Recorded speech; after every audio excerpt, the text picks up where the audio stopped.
ஒட்டஞ்சத்திரம் அருகே உள்ள அப்பியம்பட்டி நாள் ரோட்டில் கோவை செல்லும் வழியில் அனைத்திந்திய அண்ணா திமுக பொதுச் செயலாளரும் முன்னாள் முதலமைச்சருமான எடப்பாடி பழனிசாமியிடம் கொத்தயம் கிராம மக்கள் சார்பில் குளத்தை அழித்து தொழில்பேட்டை அமைப்பை தடுத்து நிறுத்த வேண்டி மனு கொடுத்தனர்.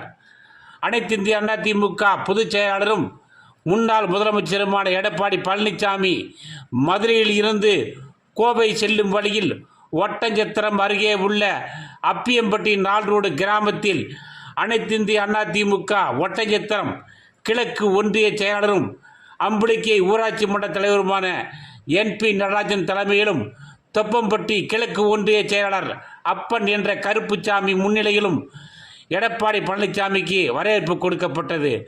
பின்னர் அங்கு எடப்பாடி பழனிசாமியிடம் கொத்தயம் முன்னாள் ஊராட்சி மன்ற தலைவர் தேவராஜ் தலைமையில் கிராம மக்கள் கொத்தயம் கிராமத்தில் குளத்தை அழித்து தொழில்பேட்டை அமைத்தால் விவசாய நிலங்கள் பாதிக்கும் என்பதால் தொழில்பேட்டை அமைப்பதை தடுத்து நிறுத்த நடவடிக்கை எடுக்க வேண்டும் என்று கோரிக்கை மனு கொடுத்தனர். மனுவை பெற்ற எடப்பாடி பழனிசாமி விவசாய நிலங்களை அழிக்கும் தொழில்பேட்டை அமைக்கும் திட்டத்தை தடுத்து நிறுத்த நடவடிக்கை எடுப்பதாக தெரிவித்துவிட்டு அங்கிருந்து கோவை புறப்பட்டு சென்றார்.